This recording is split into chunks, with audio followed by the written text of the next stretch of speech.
We're now learning the Dvar Malchut for this week. It is a speech that the Lubavitcher Rebbe gave in Kaf Gimel Kislev. Like this coming Shabbat will also be Kaf Gimel Kislev. And this will be, Shabbat Mevorchim. Look at this, just like this. Exactly the same thing as that year, back then in 1991. The end of 91, the days of the week corresponded to the, just like this week. Just 1 minute.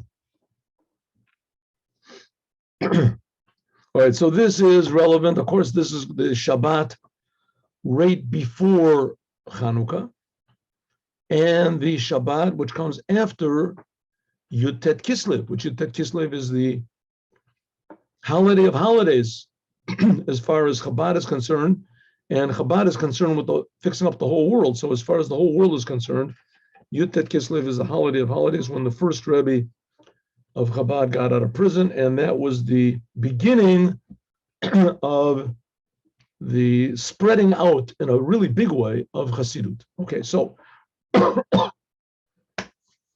let's go. Dvar, it was, so of course this is the Rebbe spoken Yiddish, right? And this is translated. I hope some of you were with us last week, because last week we talked about it. The Rebbe began to talk about France, and how France, the fact that there are Jews that are returning to Judaism in France, that is the big sign that Moshiach is here. That's a big sign that the world is beginning to transform to worship only the creator of the universe, because France, that was the center of secularism. The center of secularism. Okay. Dover Pamim Rabos, it was spoken many times, Lacharona, and especially Bezaman Acharon, especially really the last, most recently, like last week. Ki alpi kol simanim, according to all the signs, Dorino, our generation, Udor Acharon, is the last generation of the exile. Ubemele, and so therefore we're Dor Rishon Shel Geula, we are the first generation of the redemption. Now, again, just so that everybody is sort of oriented properly to this whole idea of what the redemption is, the Rebbe is going to talk about this a lot. Geula means redemption. And what it essentially means is that the good, the potential to do good in every single person and eventually every single creation will be revealed. The health will be revealed, and understanding and love and compassion and creativity, productivity will all be revealed. And amazingly, every human being in the world has something that nobody else has. Everyone has something to contribute that no one else has. And the spectrum of good, of potential contributions that every person can make will be widened infinitely. Nowadays, the world is in fear. I don't know if it's organized, if it's a conspiracy, whatever it is, but that's the fact. People are in fear, and there's always being invented new types of fear in order to quash the creativity and the positiveness and the love which is in each and every human being. That's called exile. That's called exile. And it's gotten to the point where even when there is nothing really to be afraid of, people are just afraid. They're just, uptight and anxious. They have to take pills, they have to calm down, or they get depressed. People get depressed because there's nothing to live for. There's no reason. I'm worth nothing. There's no reason to wake up in the morning. People, the potential of people to do good, to meet challenges, to reveal blessings in the world has been diverted. The world is an evil place. What can we do? The world is a very disappointing, frustrating place. We're in the world in order to change all that, to make the world into a happy, productive, loving, accepting place that people will accept not just what they are, but even greater their potential.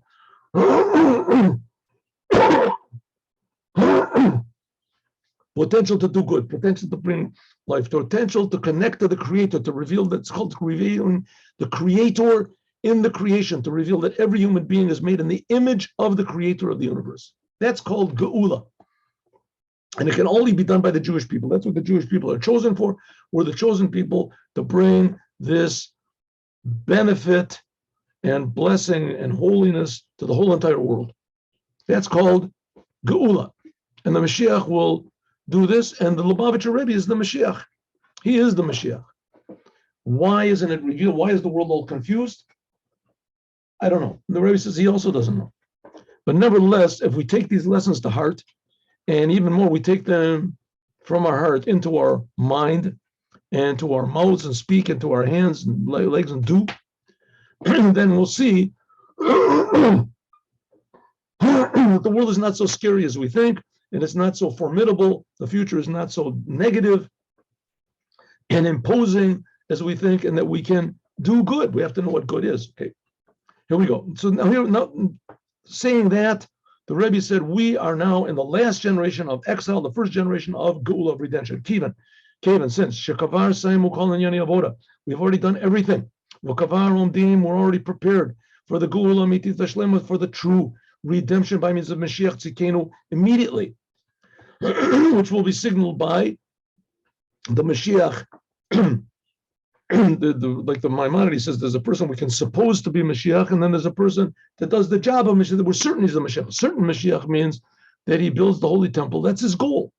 Builds the Holy Temple, gathers all the Jews to Israel, etc. A person we can assume to be Mashiach is he tries to do all this. He tries to strengthen Judaism. So it says the Mashiach is going to do all this. When that happens, then there's going to be big miracles, amazing things will happen. And the world will change. Some people ask a question, Hari GEULA, this whole idea of the future redemption. Talui, it depends, that the whole world will be prepared for it. Not just one person or mispar nashim or one little group of people. Not one portion of the world. The whole world. Shari GEULA, this whole idea of the future redemption, kashur of a talui, it is attached and depends on Kibbutz Nidchei Israel, gathering the Jewish people from all four corners of the world, and also biruran shel umot olam, and also the refinement of all of the nations in all of the world. Excuse me, like we say in the Aleinu prayer 3 times a day, maybe we don't put our mind to it. Yakiru v'yedu kol yoshvei tevel, that everyone in the world will recognize God. Everyone will recognize the Creator. Excuse me. Everyone in the world will recognize that there is a Creator and that the Creator is creating them personally. Everyone will recognize their Creator. If so, how can we say that the redemption is here, or it's going to be? We're the first generation of redemption. How can we see? One can ask.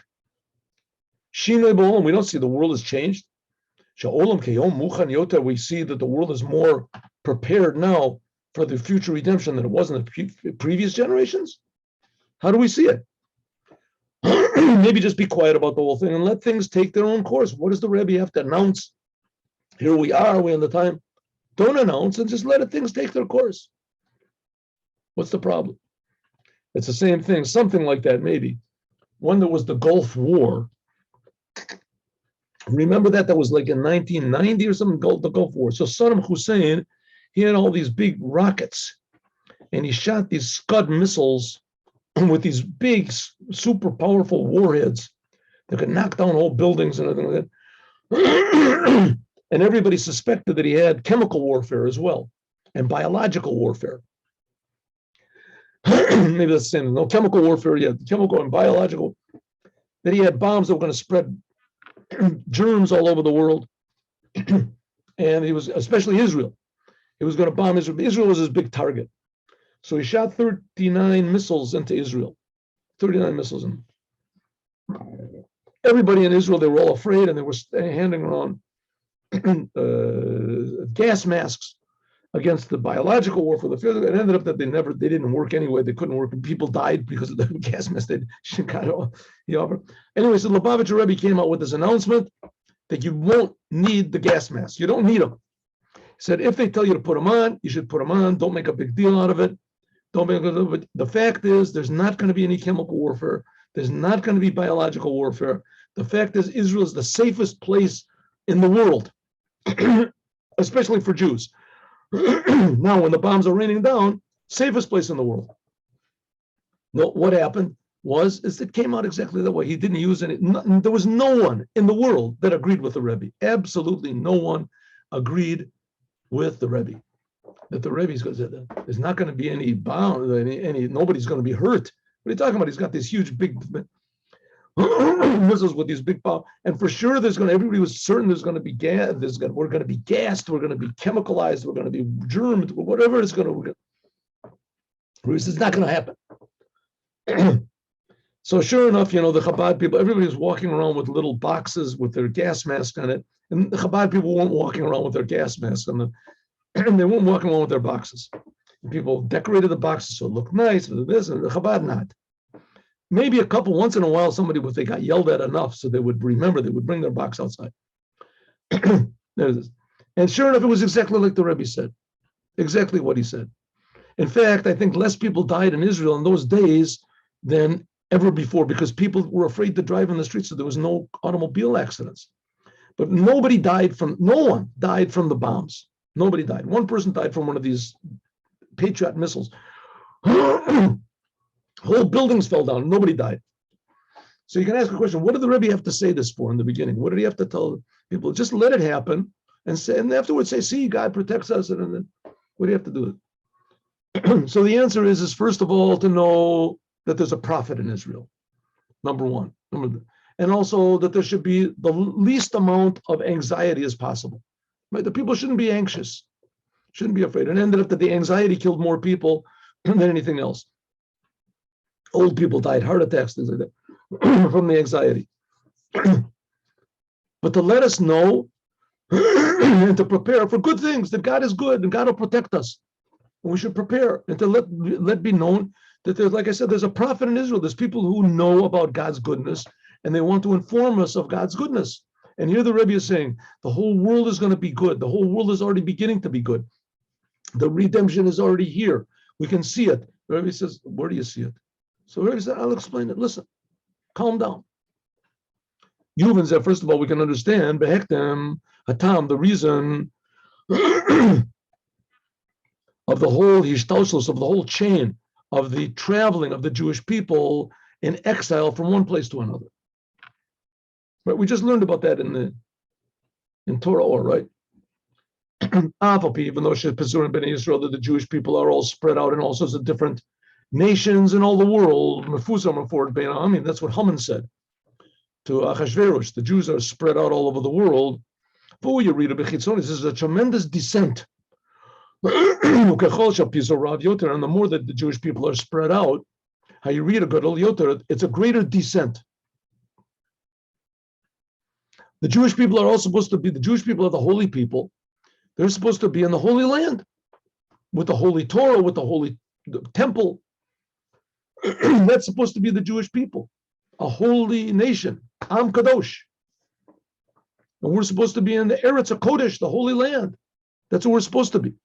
And what do we see? Exactly the opposite. The Jewish people are spread out. And the more they're spread out, the more distance it seems that it is from this ideal that the Jewish people are all supposed to be all gathered together. The rabbis say, God said, it says, the rabbis say that God did charity with the Jewish people. He did them a kindness. That he scattered them around the world.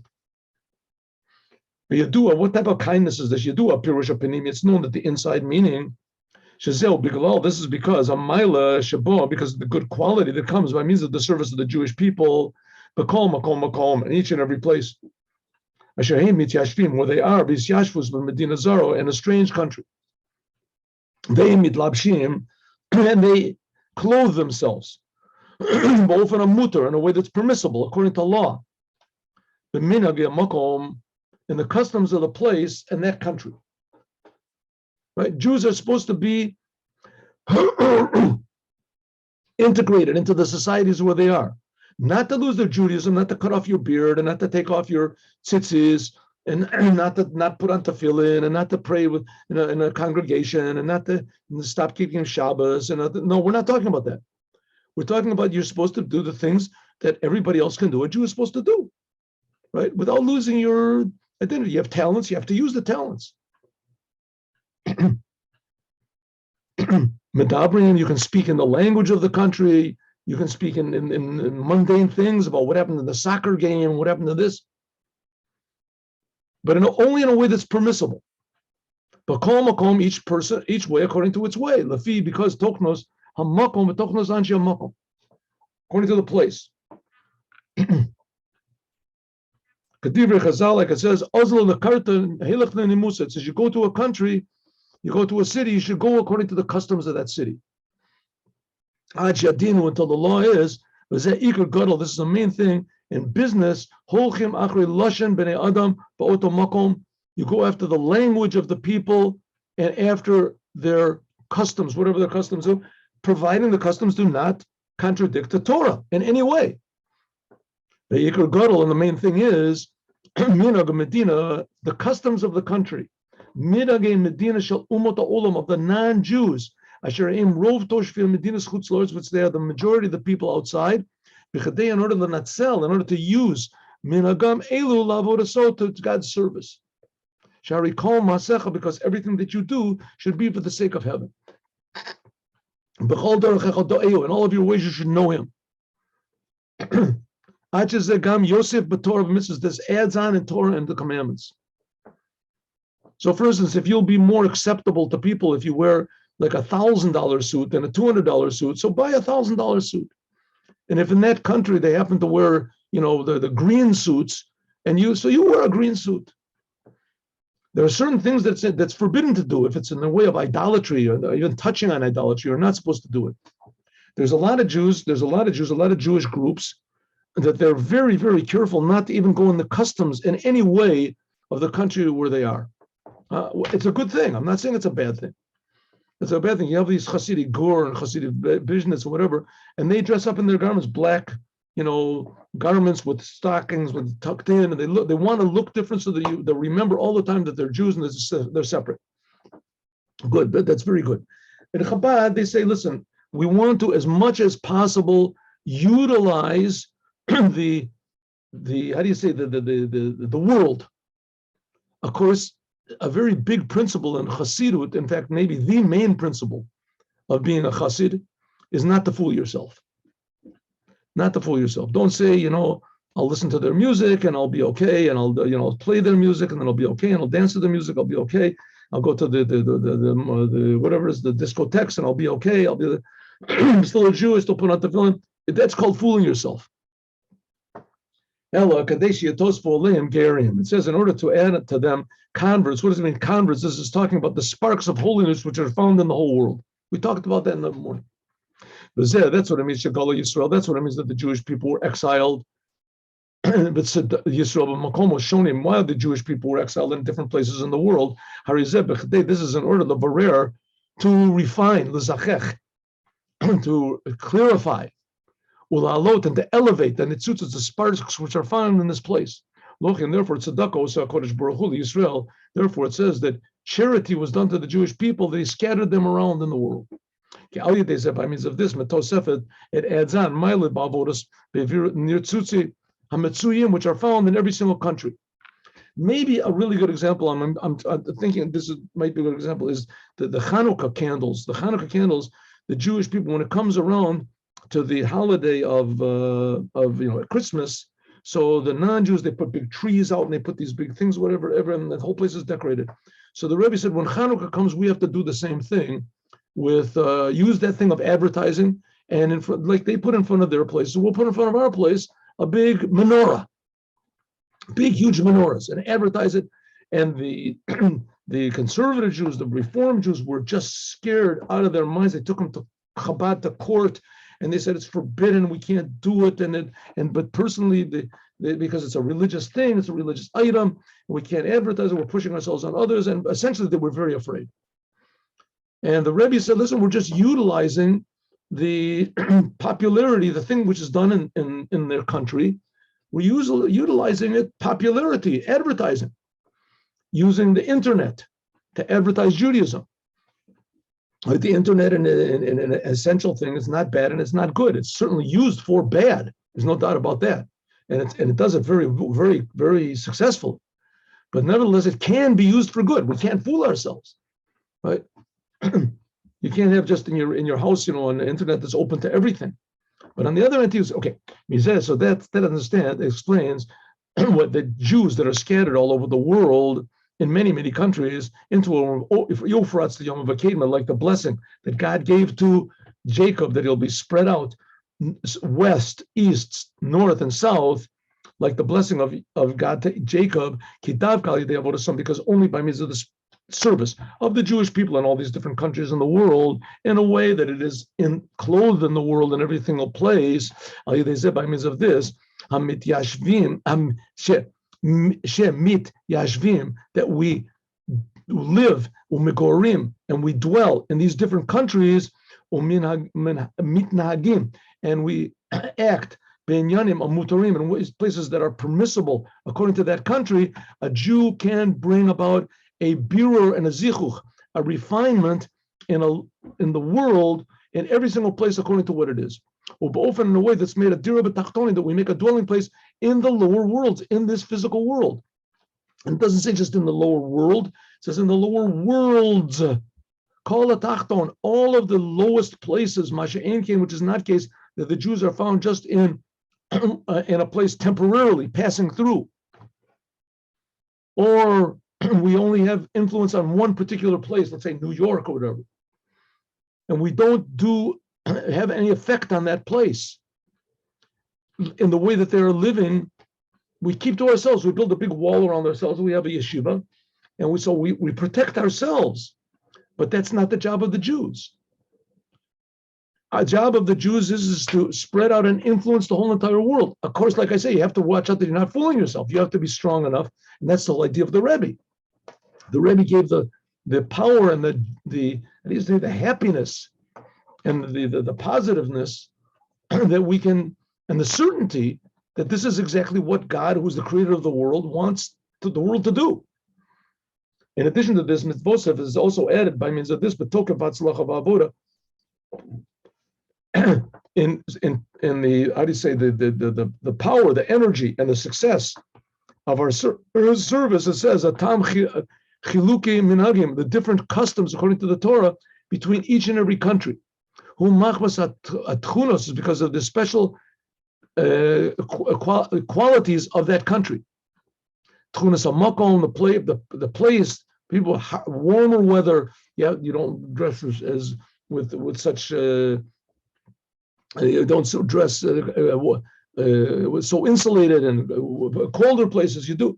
And therefore, if you act according to the place, is matim yoter, it's more to this place. Mevia davar hatzlacha yoter, it brings even more success. And therefore, tzorach Yehudi, a Jew, hamatzur b'makom says in this place, li'itnaeg, to go according to the customs of the country. Heilich lakarta, what is it though? It says when you go to a country, you should do according to their customs. You have to utilize the customs in serving God. By means of this, you bring to an extra success in everything that you do in that country. Until this itself, that the law is that sometimes you even have to do according to the customs of the country. The customs of that country, it becomes a custom of the Torah. Kolomar, like it says, the mikrim she'en b'davar shum stira, in a place where there's no contradiction to law, halacha atzma, the law itself, mitchayevet, it obligates a Jew to go according to the country of the laws of that place.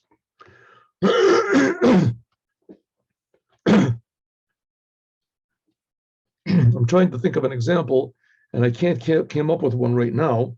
What's an example? I guess maybe because I don't live outside of Israel. Gufa, and this itself, in the service of every place, there's two things and two levels. Let me try to think of an example. I should have thought of something before. I really never thought about this. Okay, I'll think about it. I hope before the end of the class I'll figure something out. An example where there's an obligation to act in the ways of that country. I know that it says that in some cases, if you're appearing in front of like kings or whatever, and that there it's forbidden to have a beard, that it's permissible to remove the beard. Permissible. And it could even be an obligation. If it's like you appear with a beard in front of the king, I don't know if there's places like that anymore, but they used to be.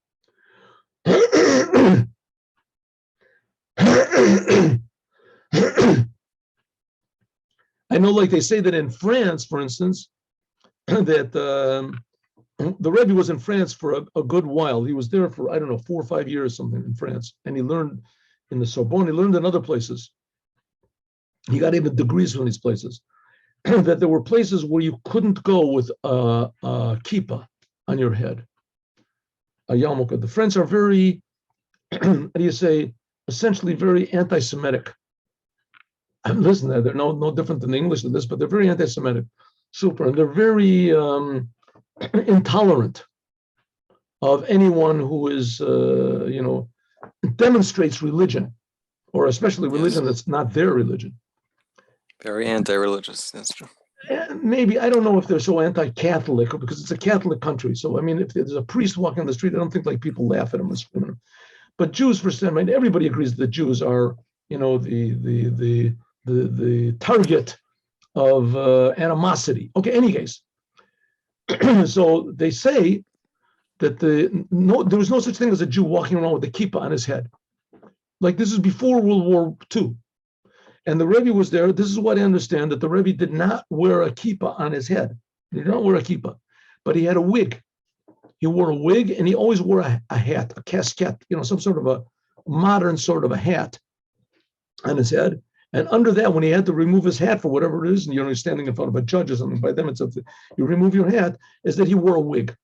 I understand the whole time he was there. There's also a famous story about the Rebbe Marash, that he wanted to see some big official, and then he also wore a wig. Anyway, maybe that's the example that I'm looking for. Okay. Hapula panimis ematachtom. Also, another thing, when the Rebbe was in France, he dressed he didn't wear a long coat like the other, religious Jews in Europe. He wore a short coat like they do, like a modern sort of. Now it's more common that, religious people wear a short coat, but then it wasn't. Okay. Apula panim is, so first of all, by using the customs of that place in a totally permissible way we're talking about. But apula, it affects two things. It affects the world. Number one, apula panim is an inside effect on the world. Shemachnisim kedusha, that you bring holiness even into a low place, lefi gedrov, according to how it is. But this thing can be in a way that the lower place remains low, but just receives some sort of a spiritual effect from the upper worlds. And then afterwards, you can have in a higher level of service. What? The purification is that Makom Tachton, in the lower place itself, it becomes a place of Torah and the commandments. Like, let's say you go to a place where you have to pray mincha, right? So instead of praying mincha an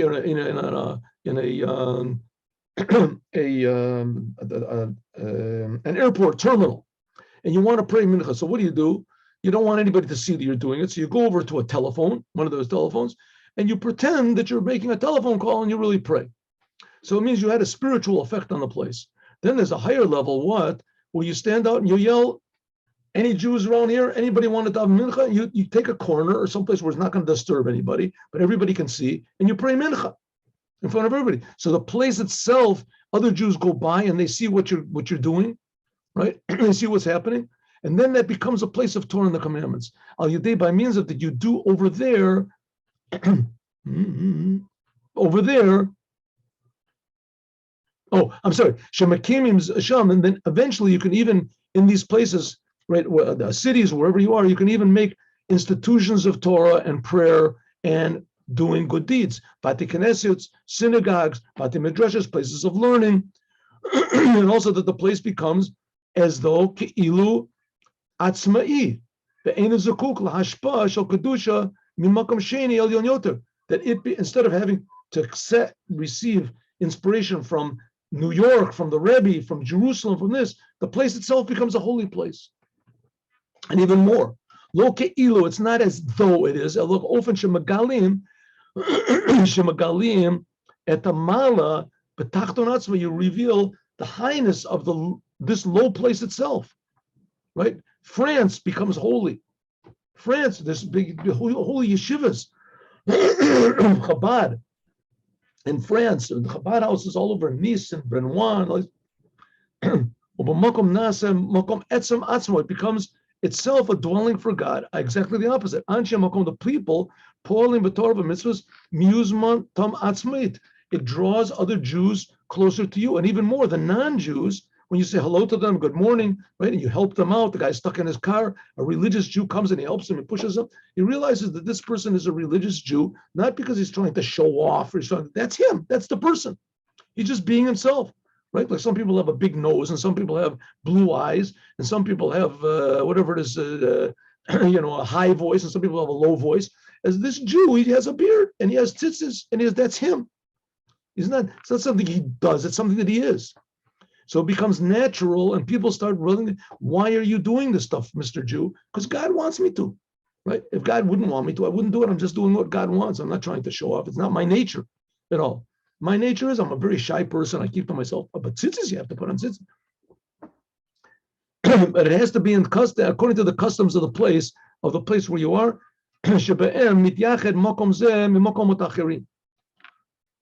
So therefore, by means of being in a place and doing what the place does, is by means of this, it spreads the idea that God is creating everyone, and that the Jewish people are his representatives to tell everyone in the world how much God loves them, the non-Jews. He's creating them, he's enlivening them. As we'll talk about more, God willing, tomorrow. Now let's do the Yom Yom. I'm sort of considering putting the Yom Yom in a separate thing, but we'll see. Okay, see how long it takes. Yom Yom.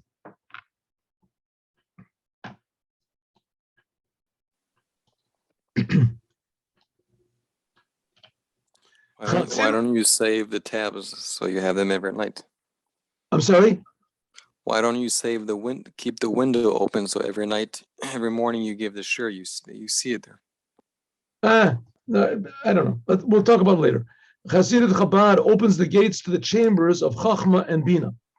And this enables, what's Chachma and Bina? Chachma and Bina means having the proper concept of what God is and understanding that. To know and to recognize with intellectual comprehension. To what are we supposed to recognize? The one who spoke and brings the world into being. Chabad Hasidut, it opens up and awakens the feelings of the heart so that it is aroused with the emotions engendered by that intellectual comprehension.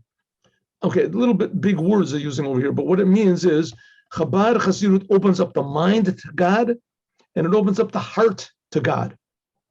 Of course, your heart can only get excited about what you see or feel or something. It has to be real, right?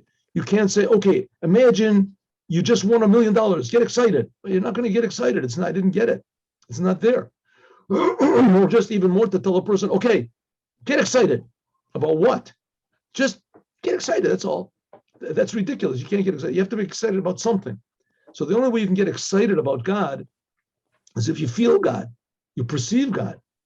You know that God is relevant to you. It's not like somebody else's check or somebody else's this, right? You give a guy $1 million. Oh, I'm so excited for him. What are you talking about? If you get the money, then you're really excited. Same thing with God. The only way God can be perceived in any way is that you have to change your whole, perspective on life. and understand you're being created. And that we can't understand what the creator is, but we can at least approach it. How do you approach it? With your mind. That's Chabad.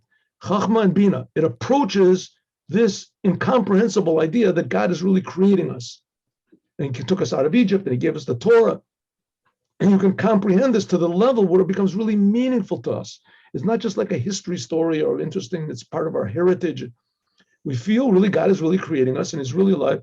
Then our heart also, sometimes you can have these ideas, but you don't get excited. So Hasidut Chabad opens the mind to be aware of God and opens up the heart so that it can get emotional about what we're aware of. Chabad Hasidut shows the way to each individual, commensurate with his innate abilities, can approach godliness and serve God with mind and heart. Everyone can do it. Every human being has an obligation and an ability and the power to serve God with your mind and your heart. Okay, God willing, we'll continue tomorrow. I think maybe I'm going to make this a separate one. We'll turn it off and we'll turn it back on, because it's a unique thing in itself, the Yom Yom. So Hasidut Chabad enables the heart, the mind, and the heart of every single Jew and eventually every single human being to live with, get excited about, and serve the creator of the universe. Have a good day with Moshiach now. Just wanted to ask you something after.